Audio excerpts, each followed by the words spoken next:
Hello, welcome along. It's time to zoom around the universe in a brand new episode of the Fun Kids Science Weekly.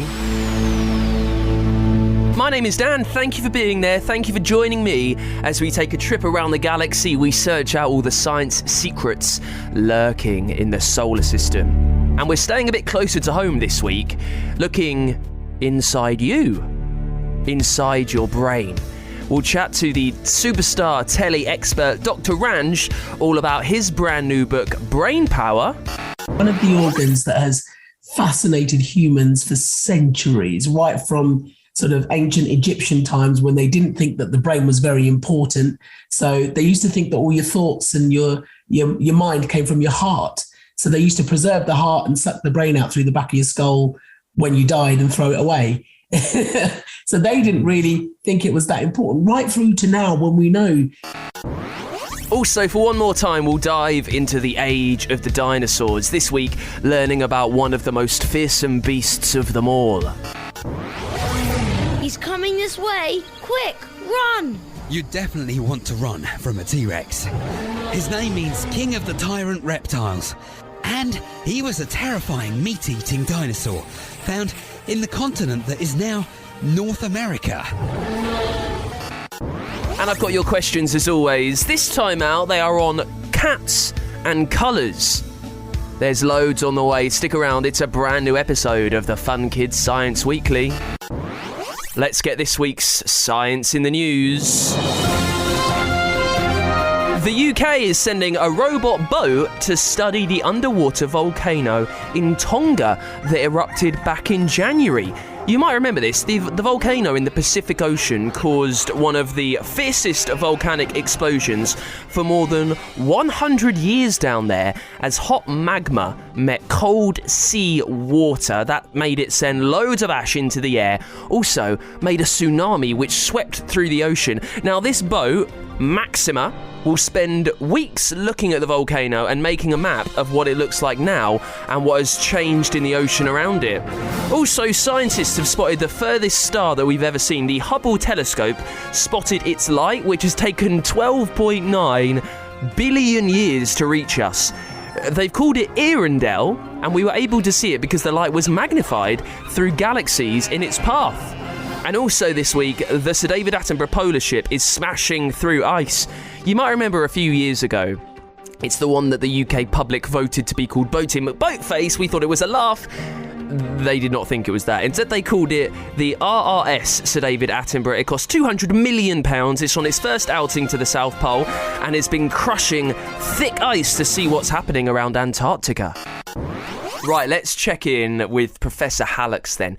He's one of our favourite geniuses on the show. We try and catch up with him every week, and he's here with Nurse Nanobot, looking at the map of medicine, looking at what makes you ill and then who makes you better. Now, in this episode, Hallux is suffering from a stomach ache, and we're trying to figure out why we get an upset stomach sometimes. Professor Hallux's map of medicine.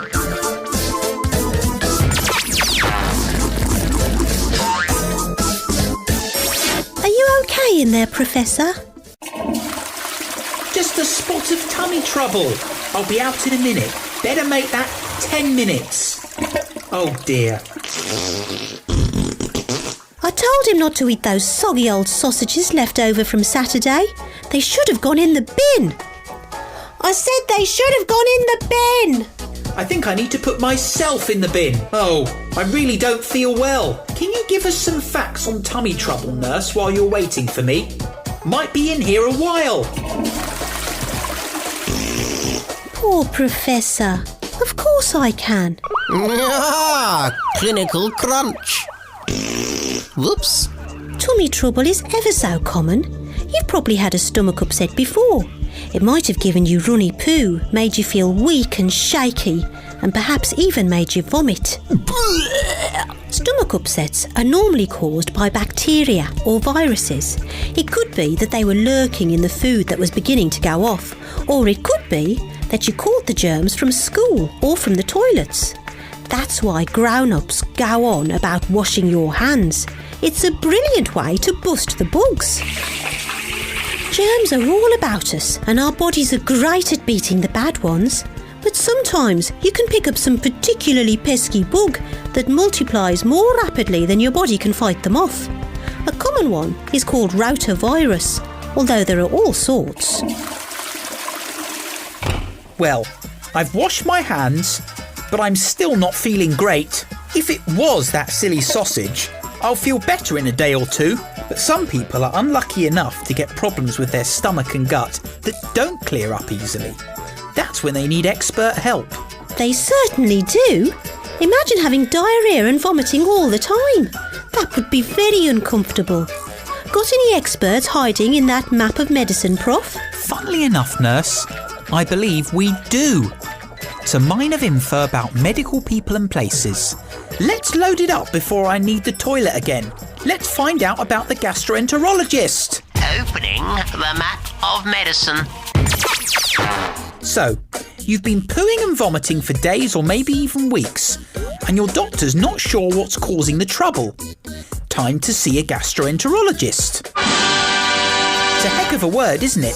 Gast-ro-enter-ol-o-gist. But it just means a doctor who is an expert at the digestive system. From the hole the food goes down in,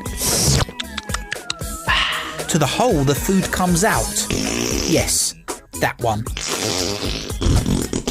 Phew, what have you been eating? Smelly old socks? And don't forget about all the twiddly-fiddly bits in the middle, like your stomach, your intestines, and even your liver. Now, normally, it's rude to talk about poo and farts and burps, but the cool thing about gastroenterologists is that they're really, really interested in all those things. They want to get to the bottom of it. Did you see what I did there? They may take samples from your poo to check for bacteria and may even do an endoscopy or colonoscopy. Hey, calm down. It's not that big a deal. All types of scientists love having a good look at things to see what's what. Now that's easy if you've got a spot on your nose, but when it's the squishy bits inside you, it's a little bit harder. An endoscope is a camera on a wiggly cable that is carefully pushed down your food pipe into your tummy, whilst the colonoscope is pushed up your bum and into your intestines. They don't do both at once because they might crash in the middle. And they definitely use different cameras for each test and wash them very thoroughly between patients. Now this probably sounds a bit yuck and tickly, but the doc can give you some very special medicine that relaxes you or might even put you under an anaesthetic, which means you'll sleep through the whole thing. And the best bit is that it gives them a brilliant look around so they can see what the problem might be. Yes, fairly unlikely to be an elephant up there. Wow, that would cause you some problems going for a poo, wouldn't it? There are lots of reasons why people have chronic digestive problems, but there are loads of treatments to make things better, from medicine to surgery. And if it is an elephant, they just tempt him out with a bun. Probably. Don't be silly, Professor. I've got a great fecal fact for you. Do you want to hear it? OK. I think I've just got time. Disgusting detail. Now, this might sound disgusting, but it's actually some of the cleverest science going. It's called fecal bacteriotherapy, or poo transplants. In the same way that healthy organs like hearts and lungs can be transplanted from one person to another, would you believe that poo from healthy people can actually help to cure some digestive illness? The poo is checked to ensure the right mix of bacteria is present, and then this is implanted into the gut of someone who's had serious gastric problems. The good bacteria rapidly multiply to give the poorly person a whole new army inside. Uh-oh, I think that sausage is doing a somersault. I better make a leap for the loo. Hope you can join us in the Map of Medicine next time. Professor Hallux's Map of Medicine is produced by Fun Kids with support from the Wellcome Trust.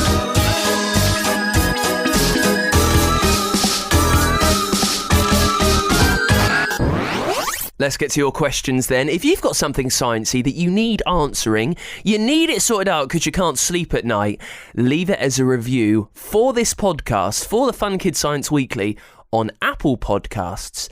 That will really help me see it. First up this week, it's Ella, who's in Ireland. Ella, I know that you love the show. You get in touch quite a lot. Thank you so much for leaving your questions. Ella listens to the podcast with her cat, Tiddles.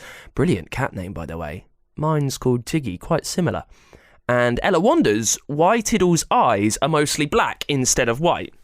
Now, the middle slits of a cat's eyes, the pupils, change enormously from long and thin to big and round. This is because they're hunters and because they need to take in more light to see what's happening, so they get bigger to suck that light in. It almost turns into night vision goggles, because in the wild, cats can sometimes hunt at night. So they need all the light they can to see so they can get some food. Now get this, humans' pupils, they expand when they let in light at about 15 times their normal size. Cats expand 135 times their normal size.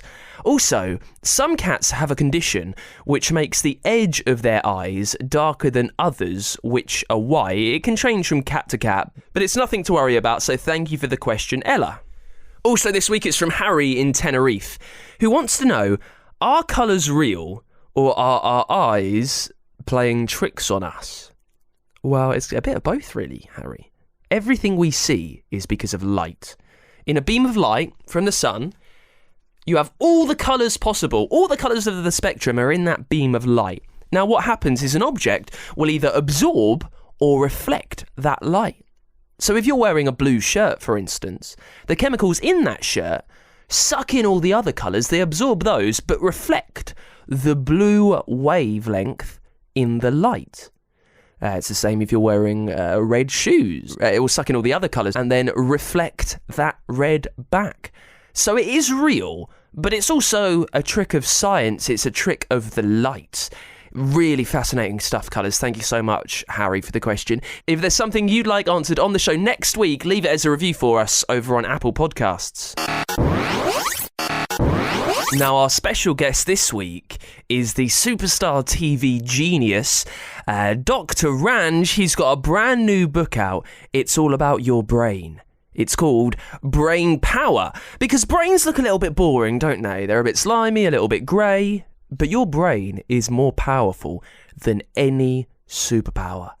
And there's loads of secrets about it in this brand new book. Now, I caught up with Dr. Ranj the other day, and he told me how much we know about what the brain is actually capable of. Well, different people say different things. And when I was writing Brain Power, I had to sort of go back and research how we know what we know and whether there is still stuff that we don't. And it's true, we know a heck of a lot about the brain.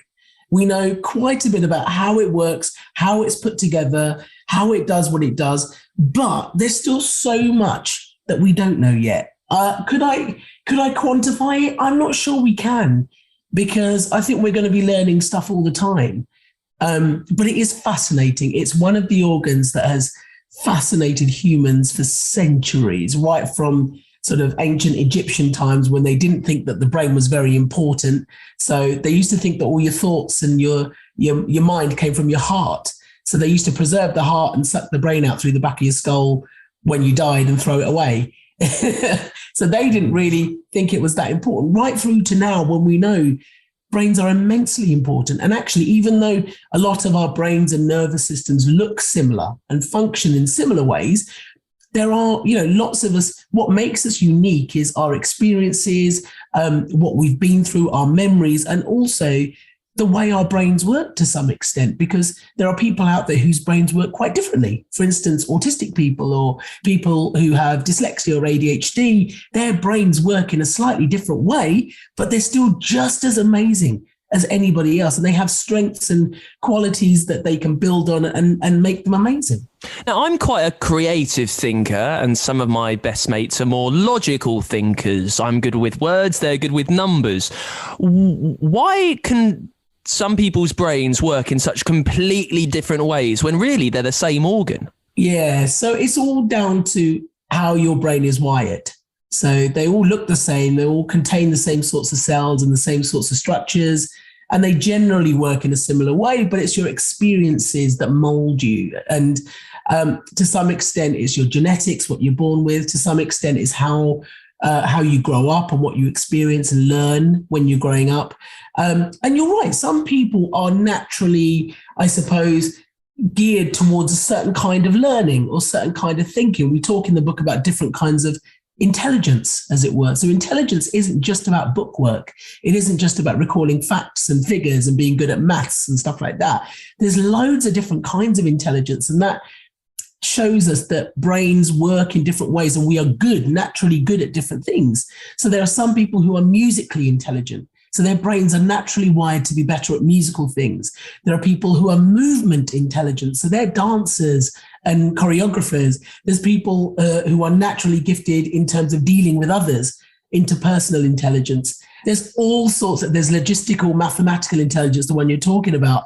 There's all sorts of different kinds of intelligence, and one person can have more than one, but it's about finding what your type of intelligence is. It's about finding how your brain works and using that to your advantage. What do you mean wired differently? Is it just really the cells in our brain, the way that they connect and do different things? Yeah, so information in our brains is carried in by cells, but in the form of electricity. Don't go plugging yourself into the wall socket. That's not a good idea. It's a different kind of electricity carried in a different way. But these cells all make connections, and that's how they work. That's how our brains work. They form connections with each other. And those connections are adaptable. They change. They can change over time. So as you grow, your brain is growing and making connections all the time, depending on what you're experiencing and what you're learning and what you're going through. But to some extent, those connections can change over time as well. That's what we call plasticity. And that's what I mean by wiring. It's different kinds of connections made in different kinds of ways. What about not the negatives of the way we think, but when it doesn't feel so good? So maybe you've had a bit of bad news, or you've had a bad day, or you've got heartache or something like that, or you're really nervous and anxious, and you feel that all over your body. Like you get butterflies in your stomach when you're worried, and that's going on from what's happening in your brain. How is everything connected like that, Ranj? So your brain and your body are intertwined in loads. Your nervous system isn't just your brain. It runs throughout your body. It runs down your spinal cord, through your peripheral nerves, right down to your fingertips and the tips of your toes.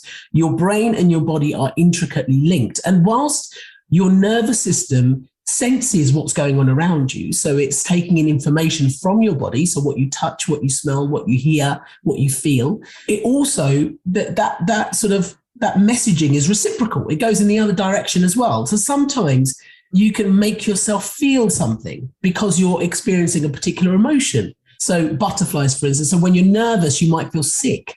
It's because your brain and your body are intricately linked. When you're anxious, your heart beats faster. And some people, rapid breathing and stuff like. We talk about anxiety in the book, and how anxiety, for instance, is felt not just in your head. It's not just felt as a psychological thing. It's also felt in your body sometimes as well. It's a physical manifestation. And that's all to do with how intricately your brain and your body are linked. You can't separate the two of them. You can't separate your thoughts and your feelings from sometimes what is going on in your body. Now, if I want my muscles to get stronger, or if I want to get fitter, I'll go out for a run. Maybe I'll do some strong lifting with weights, things like that. That's exercise for the body. What exercise can we do for the mind? So maybe those butterflies, the anxiety, it becomes easier to deal with. We're better at being ready for them. Absolutely. It's practice, practice, practice. That's what it is. So when you're trying to build on anything, it's like we all know, when you want to get good at something, you do it over and over again, and you strengthen those connections that your brain cells are making so they get better and faster and quicker at it. Exercising your body is hugely important because it makes you fitter, makes you healthier, makes you feel better, but it also is good for your brain and your mind as well. But there are specific exercises for your brain that you should do. So try and keep your brain as active as possible. So do lots of different kinds of activities.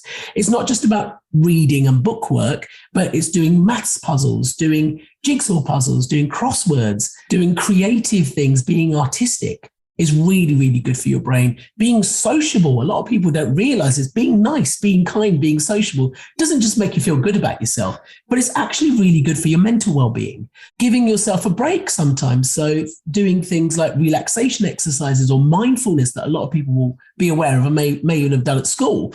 Giving your brain a break is really, really important as well. And one big thing that a lot of people forget about that is hugely important, we spend a third of our lives doing it, is sleep. Sleep is vitally important, not just for your body, but for your brain. It is when our brains recover. It is when our brains replenish and get ready for the next day. And it is when our brains sort information out and tidy themselves up.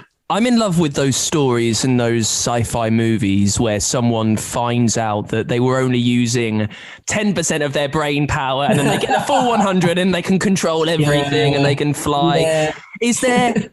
Is there any truth to that, or are we pretty much using the full lot? There's not really much truth to it. So the whole concept of we only use 10% of our brain comes from that there's a lot of redundancy in our brains. It's not that at any one time we are using a lot of our brain, if not most of our brain, but we've got lots of backup there just in case. So if something goes wrong, if we injure a part of our brain, for instance, or hurt a part of it, then another part can take over. And that's what it's all about. It's not that we aren't using abilities we don't know we have. It's just that we have a lot of spare parts there just in case anything goes wrong. And if you do scans like functional MRI scans, they're called, you can look and see which parts of the brain are active at any particular time, whether you're doing something like a particular activity. And you can see that actually we use a lot of our brains most of the time. Amazing. Well, the answers to loads more questions just like those, loads of mind-bending facts in the brand new book, Brain Power. Dr. Ranj, thank you so much for joining us. Thank you. It's time for Dangerous Dan, where we look at some of the most mean, devastating and cruel things in the universe. And this week, it's all about a normal-looking chemical that can get quite dangerous. Nitrogen triiodide is a compound. Now, everything in the world is made of atoms. They are the building blocks of everything that you see. Now, when two different types of atoms join together, they make molecules and then compounds. Now, this compound is Ni3. That's one nitrogen atom and then 3 iodine atoms. Now, when it's made, it becomes a dry, ashy, dark chemical, and it becomes what scientists call a contact explosive. Can you guess what it does? Yeah, it explodes when it makes contact with things. It's quite simple, really. This is very reactive. Even a little flick from a feather can make it go off. Because when it becomes dry, the different elements split, and it does this with a lot of energy, and when energy needs to be released, it goes bang. It needs something so small to make it split, and then that energy explodes everywhere. Now, this can be done in tiny, tiny amounts, which is why in many movies or TV shows, when you see a small explosion, it might be nitrogen triiodide that sets it off, and that means it goes onto our Dangerous Dan list. Now, for the last time in a little while, it's time to travel back to the age of the dinosaurs. This is one of our other mini podcast episodes that you can catch up with over on the free Fun Kids app. We're looking at the Cretaceous period. And around this time, there were more dinosaurs than ever before. It's also the part of history where you would find one of the most fearsome beasts of them all, the Tyrannosaurus Rex. Imagine going back in time, not 100 years or 1,000 years, but millions of years.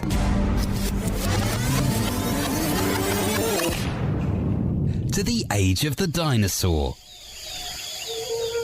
Welcome to the end of the Cretaceous period, around 65 million years ago. Around this time, there were more dinosaurs than ever before. The world was crowded with groups of Triceratops, duck-billed Edmontosaurus, squawking birds, and a wide variety of plant and sea life.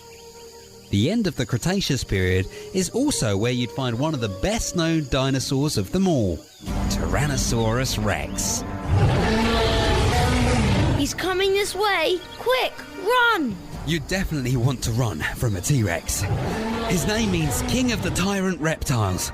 And he was a terrifying meat-eating dinosaur found in the continent that is now North America.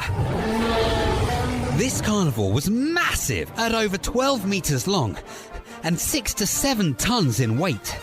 He gouged at prey with his enormous jaws, and his curved teeth made it hard to escape. Despite standing as tall as an elephant, T-Rex's brain wasn't much bigger than a loaf of bread. However, a cast from a fossilised T-Rex skull shows the parts in charge of his sense of smell were bigger than in other reptiles. Ugh, what's that horrible smell? That's the smell of rotting meat. A T-Rex could sniff out a carcass from over a kilometre away. It might not have been as tasty as fresh meat, but it was an easy meal. Quick, another T-Rex is coming. That's not a T-Rex, but it's still good to hide. That's a Tabosaurus bataar, or T. bataar. Tabosaurus came from Asia, not North America, but had a lot in common with T-Rex. They looked similar and were both top predators. Scientists think they're closely related even though they lived on the other sides of the world. Some have even suggested that they might be the same species, but there were differences. Lab tests show that Tabosaurus had a less flexible jaw, so he might have preferred carcasses to hunting wriggling prey. And whilst T-Rex had eyes that faced forward, Tabosaurus had more sideways facing eyes. Oh no, I think he's looking at me. I think he's more interested in that herd of hadrosaurs over there. When hunting, he'd prefer to pick off the old, young, or sick members of a herd. But let's not hang about. Paleontology. Pick. The age of the dinosaurs came to an end 65 million years ago. It is thought that a giant asteroid 6 miles across smashed into the Earth, where the town of Chicxulub in Mexico now sits, triggering tsunamis and dust clouds that blotted out the sun.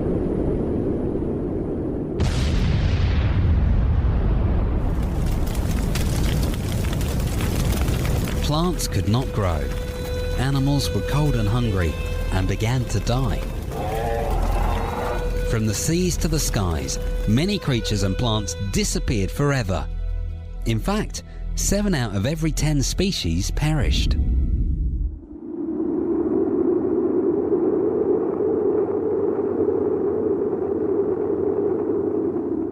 The age of the dinosaurs had gone, and with it 200 million years of the most amazing creatures the world has ever seen. Thanks to paleontologists, we know much about what it was like, but there are many mysteries that remain. Maybe one day, you will make a new discovery yourself.